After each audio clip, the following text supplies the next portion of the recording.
Jonathan Zerke here for Sunbelt Custom Homes and another episode of New Homes Built Right. Today we're out here in Fort Langley at our Holmes Approved Deep Energy Retrofit, and we are doing some duct testing with our energy advisor. And so what that means is we are taking the existing duct work for the heating and ventilation system and we're going to test it for air leakage. And so part of this deep energy retrofit is that we're replacing the heating equipment and we're utilizing the existing ductwork that goes throughout the home.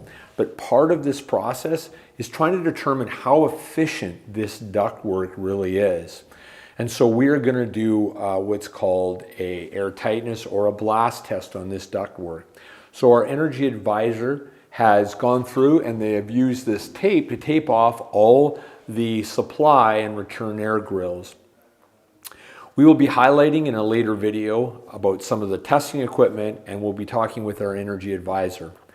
But it is very important that you understand that one of the steps of this deep energy retrofit is understanding how much air leakage is in your duct system. And that goes together with the entire air tightness strategy to determine the right size of your heating and cooling equipment.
Today we're at our Fort Langley Holmes Approved Deep Energy Retrofit, and we're here with our energy advisor, Einar Halbig from E3 Eco Group. Hey Einar, how you doing? Very good, Jonathan. Good. So one of the important things that I've talked about is on this deep energy retrofit is we need to determine how much leakage is in the existing heating ductwork. And that way when we resize the equipment, we can get the right size equipment and we can make sure that this thing is efficient. Einar, tell us what you got set up here and what did we find? So as to your point, it's very important to make sure that the ductwork is going to deliver all the air that the furnace system is pushing out for the efficiency and the performance of the system, the comfort of the homeowners, etc. So we do want to test and measure the air tightness of the ductwork. So that's what this setup is here for. Energy advisors will recognize this. It's sort of like a little miniature blower fan test. And we're connecting into the ductwork on the supply side. We've actually got the return side completely sealed off. We just measured the supply side ductwork.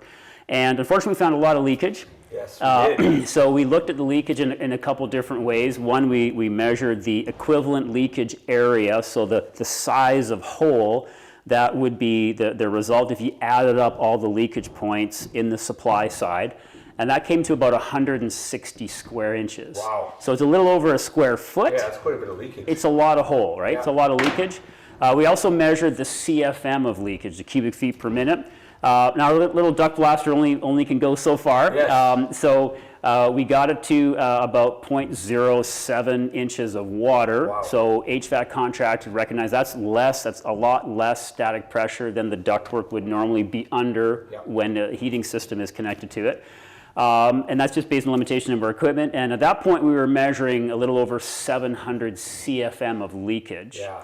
So what that means is the blower fan from the furnace is going to be pushing out 2,000, 2,200 CFM, something like that. It's a pretty big furnace.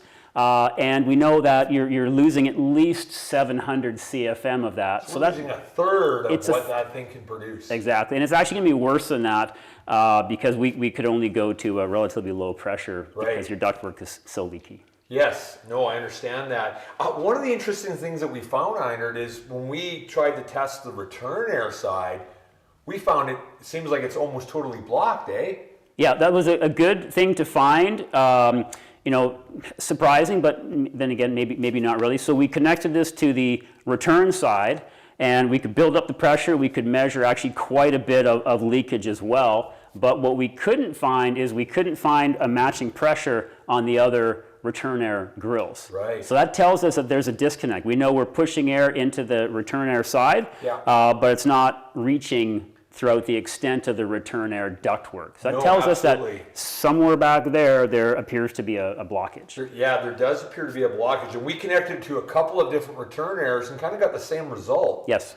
So yeah, so that obviously the heating system in this home was not functioning correctly prior to us starting this deep energy retrofit. Yeah, it would be interesting to be able to hear from the previous homeowner what the comfort was like. Yeah. I don't, maybe they just weren't super sensitive to it, but if you're expecting, and of course you are, a new system, and the homeowners will be expecting the new system to quietly and efficiently and comfortably deliver the right amount of airflow, the right amount of heating, the right amount of cooling.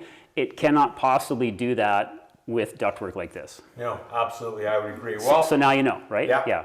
Now we know, and you know what? We just want to say thanks to Einar and his team for doing this. And so, folks, again, remember the importance when you're doing any kind of renovation, you're changing out your heating and cooling system, you need to really measure what is existing. So we're replacing the entire furnace system here, and the first thing we want to do is we want to check the efficiency of the ductwork. So remember, folks, if a home is worth building, or renovating, or doing a deep energy retrofit on, it's worth doing it right.